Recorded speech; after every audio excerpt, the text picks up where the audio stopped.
ఈ కంపెనీ యొక్క నీతి నిజాయితీ, కరోనా టైంలో 6 months ప్రతి బయట మార్కెట్లో ఉన్న ప్రతి ప్రొడక్ట్ కంపెనీ వాడు రేట్లు పెంచిండు.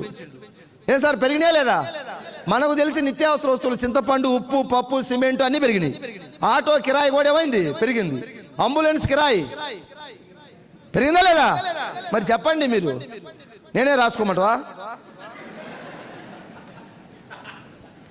చిన్నప్పుడు మనకు అలవాటు చేసేవాళ్ళు భారతదేశ రాజధాని డాష్. డియర్ డిస్ట్రిబ్యూటర్స్, మీ అందరికీ తెలుసు ఆయిల్ కొన్ని సందర్భాల్లో మనకు షార్టేజ్ వస్తుంది. డిమాండ్ ఎక్కువ ఉంది, సప్లై తక్కువ ఉంది.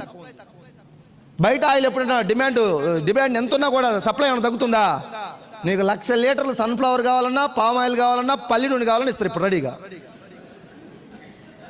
మీరు ఒక్కసారి పోయి ఒక 50 లీటర్లు మాకు వెస్టేజ్ రైస్ బ్రాండ్ అవ్వమంటే చేతులు ఎత్తేస్తారు లేక. ఇది ఎవరి బిజినెస్? ఎవరిది? ఎవరి బిజినెస్? అందరూ మాట్లాడుతున్నారా? నా బిజినెస్.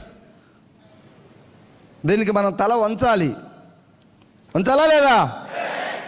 తుఫానుకు తల వంచని పెను వృక్షం కుప్పగూలితే తల వంచిన గడ్డి పరక తుఫాన్ అనంతరం హ్యాపీగా తిరుగుద్దంట. అలాగే వెస్టీజీ డిస్ట్రిబ్యూటర్ కూడా 1 year వెస్టీజీకి మీరందరూ దీనికి సెల్యూట్ చేయండి. ఒక డిసిప్లైన్గా వర్క్ చేయండి, అంకిత భావంతో పనిచేయండి, ఎథికల్గా ఉండండి. 1 year చాలు. భారతదేశంలో కొన్ని లక్షల మంది జీవితాలు మారిపోతూ ఉన్నాయి.